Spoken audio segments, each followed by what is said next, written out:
Someone was breathing next to me, but I live alone. I need to tell someone about this. I've been carrying it around for 3 weeks now and I can't sleep anymore. I can't think straight. Every time I close my eyes, I hear it again. That sound. That breathing. My name is Sarah and I'm 28 years old. I live alone in a small one-bedroom apartment in Portland, Oregon. Well, I say alone, but after what happened, I'm not so sure that's true anymore. I don't know if I'll ever feel alone again. Or safe. Let me start from the beginning because the details matter. Every single one of them. I moved into this apartment last September. It was perfect for me. 3rd floor of an old building built in the 1940s. Hardwood floors. Big windows. High ceilings with those old crown moldings. The kind of place that has character, you know. The kind of place that makes you feel like you're living in a different era. The building itself is quiet. Mostly older tenants. A retired couple below me. A widow in her 70s across the hall. The landlord is this sweet old man named Mr. Peterson who lives on the 1st floor and still does all the maintenance himself even though he's got to be pushing 80. I work from home as a freelance graphic designer, so I spend a lot of time in that apartment. Like a lot. Some days I don't leave at all except to grab mail or take out trash. My whole life exists in those 650 square feet. The first few months were completely normal. I decorated, made it feel like home, got some plants, hung up my artwork. I felt safe there, happy even. It was my little sanctuary away from the world. The first time I noticed something was wrong was in early December. It was a Tuesday night. I remember because I had just finished a big project for a client and I was exhausted. The kind of exhausted where your eyes hurt and your shoulders are tight and all you want to do is collapse. It was around 11 p.m. I had just gotten into bed. I always sleep on the right side even though I have the whole bed to myself. Weird habit, I guess. The apartment was quiet. I could hear the radiator making those little ticking sounds as it cooled down.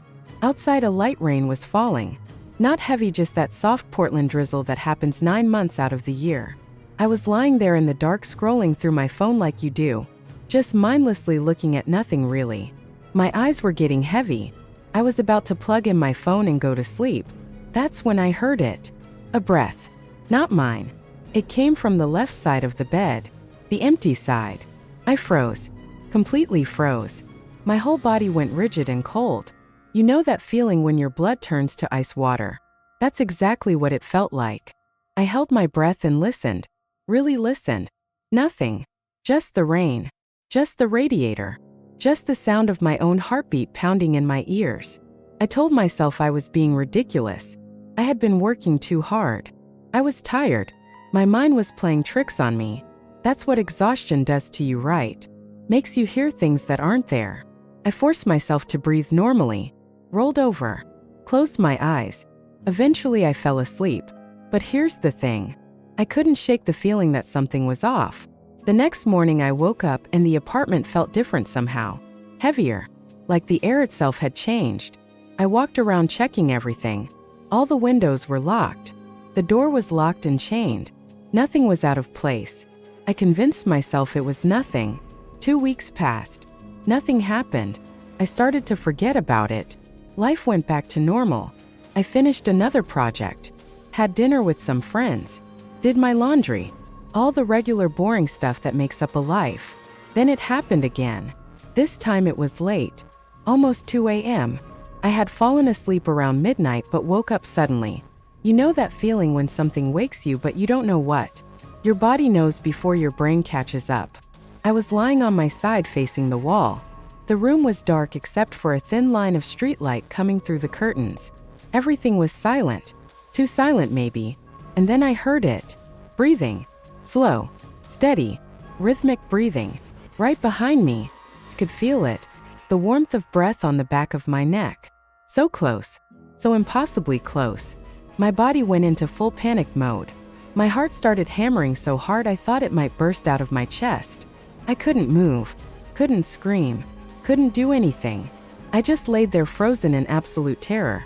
The breathing continued. In and out. In and out. Calm. Peaceful almost. Like whoever it was had every right to be there. Like they belonged there. I don't know how long I laid there. It felt like hours, but it was probably only a minute or two. Finally, I worked up the courage to move. I rolled over fast, reached for the lamp on my nightstand, knocked it over in my panic but managed to turn it on. The room flooded with light. Nothing. No one. I was completely alone.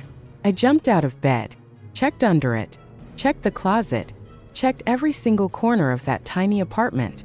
I turned on every light, looked behind furniture. Nothing. No one.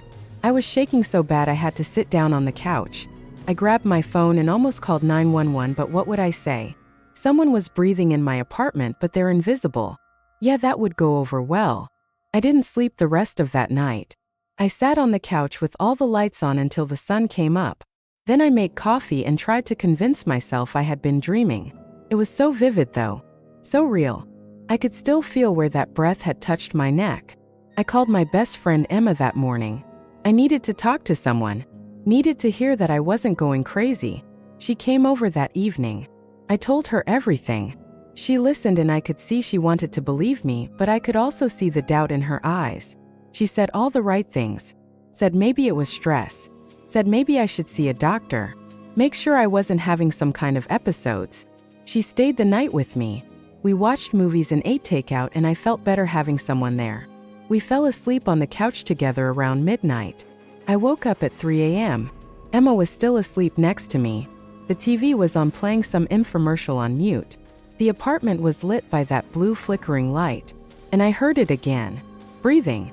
But this time it wasn't next to me. It was coming from my bedroom. The door was open just a crack. I could see darkness beyond it. Slow, steady breathing was coming from inside my bedroom. I shook Emma awake. She was groggy and confused. I whispered that someone was in my bedroom. Her eyes went wide and she grabbed her phone. We both sat there frozen listening. The breathing stopped. Emma wanted to call the police. I wanted to run. Instead, we both just sat there like idiots waiting to see what would happen. After about 5 minutes of silence, Emma got up. She grabbed a knife from my kitchen and walked toward the bedroom. I followed behind her, my whole body shaking. She pushed the door open, turned on the light. Empty. We searched everywhere. Again. Under the bed. In the closet. Behind the door. Nothing. No one could have gotten out. We had been sitting right there. We would have seen. Emma looked at me with this expression I'll never forget. Not quite fear. Not quite pity. Something in between. She left the next morning. Said she had to get to work early.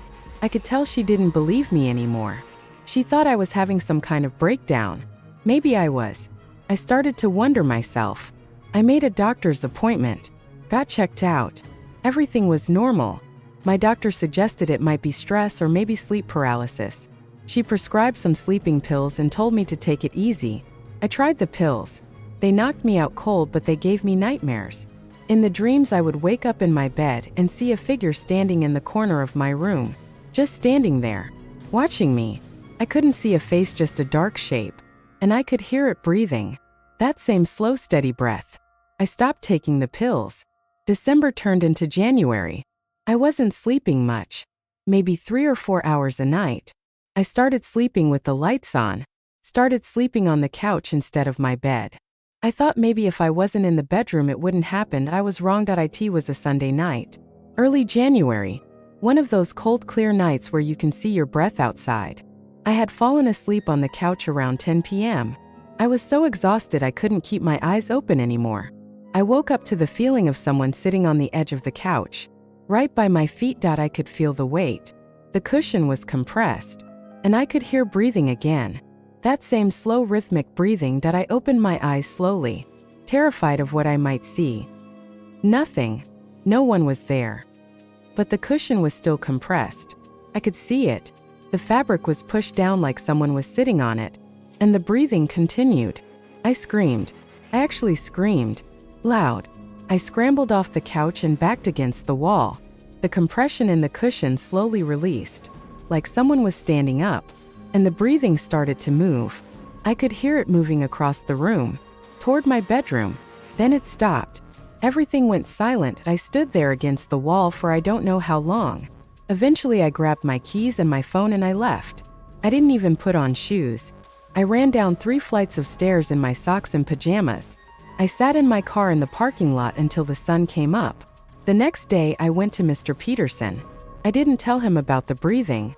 I just asked if anyone had died in my apartment, if there was any history I should know about. He got this look on his face. Not quite surprise, more like resignation. Like he had been waiting for me to ask. He invited me into his apartment, made me tea, and he told me the story. Before me there was a woman who lived in my apartment. Her name was Margaret. She was in her 50s, lived alone, quiet, kept to herself mostly. She had lived there for almost 15 years. About 2 years ago she died. In her sleep. Natural causes. She had a heart condition no one knew about. Mr. Peterson found her when he came to check on her after she missed rent payment. She was in her bed. Looked peaceful, he said. Like she had just drifted off. My bed. The bed I sleep in. She died in the bed I sleep in. I felt sick. Mr. Peterson saw my face and quickly said that the apartment had been completely cleaned and cleared. New mattress. New everything. He assured me it was all taken care of. But I couldn't shake the feeling. The knowledge. Someone had died in that space. In that exact spot where I laid my head every night. I asked if anyone else had reported anything strange. He hesitated. Said one tenant had moved out after only 3 months. Said they felt uncomfortable but didn't elaborate. I went back upstairs. The apartment felt different knowing what I knew. Heavy. Sad. Like grief had soaked into the walls. That night I didn't sleep at all. I just sat on the couch watching the bedroom door. Waiting. Around 3 a.m. I heard it. Breathing. Coming from the bedroom again. But this time I was angry. Angry at being scared in my own home. Angry at losing sleep. Angry at feeling crazy. I stood up and walked to the bedroom door. My hands were shaking but I pushed it open. The breathing was louder inside. Coming from the bed. My bed. I turned on the light. The covers were pulled back. I know I had made the bed that morning. I always make the bed.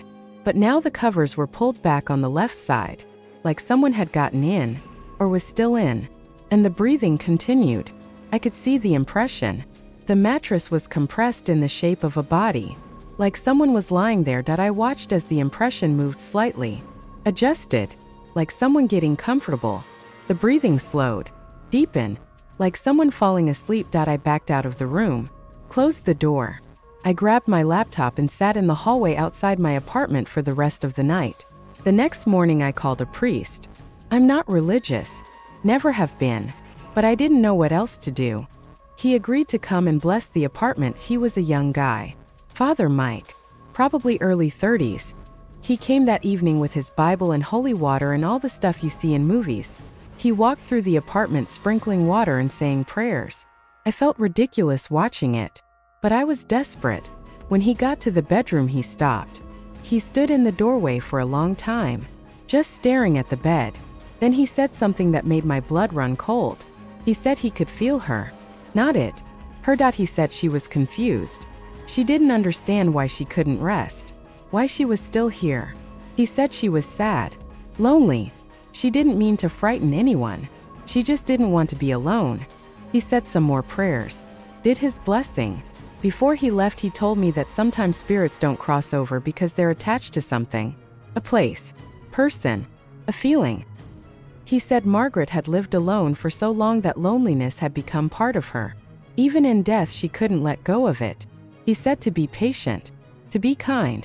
That eventually she would find peace. I didn't know what to make of that. That night I did something crazy. I spoke out loud to the empty apartment. I said Margaret's name.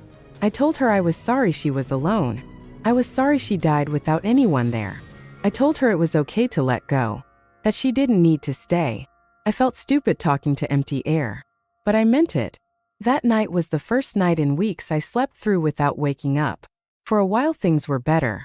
I still heard the breathing occasionally but it felt different. Less threatening. More sad.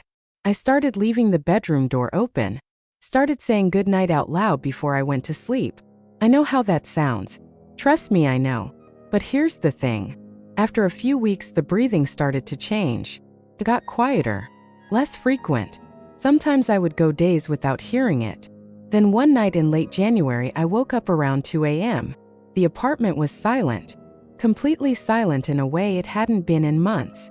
I got up and walked to the bedroom. The door was open. The room was empty, but it felt empty in a different way. Like truly empty. I stood there for a long time just feeling the space. And I knew she was gone. I haven't heard the breathing since that night. It's been 3 weeks now. The apartment feels lighter, warmer. Like whatever was pressing down on it has lifted, that I don't know if I believe in ghosts. I don't know what I believe anymore, honestly. But I know what I experienced. I know what I heard and felt and saw. Sometimes late at night when I'm lying in bed I think about Margaret. About how she lived alone for 15 years. About how she died alone. About how even in death she couldn't escape that loneliness. It makes me sad. It makes me want to reach out more. Call my friends more. Not take connection for granted. I still live in that apartment. I thought about moving, but it doesn't feel right. This was her home. For a little while we shared it. And now it's mine again. Sometimes I still say goodnight out loud. Just in case. Just to let the space know it's not empty. That someone is here. That someone cares. I hope wherever she is now she's not alone anymore. I hope she found the peace she was looking for. I hope she knows that someone heard her. That someone listened. Because everyone deserves to be heard. Even after they're gone. Especially after they're gone. If you're living alone and you hear something that scares you, maybe take a moment before you panic. Maybe whatever it is just needs acknowledgement. Needs to know that someone recognizes it exists. Or maybe I'm completely wrong and I'm still losing my mind. I don't know. All I know is that I'm sleeping again. The apartment is quiet. And I don't feel quite so alone anymore. Even when I am.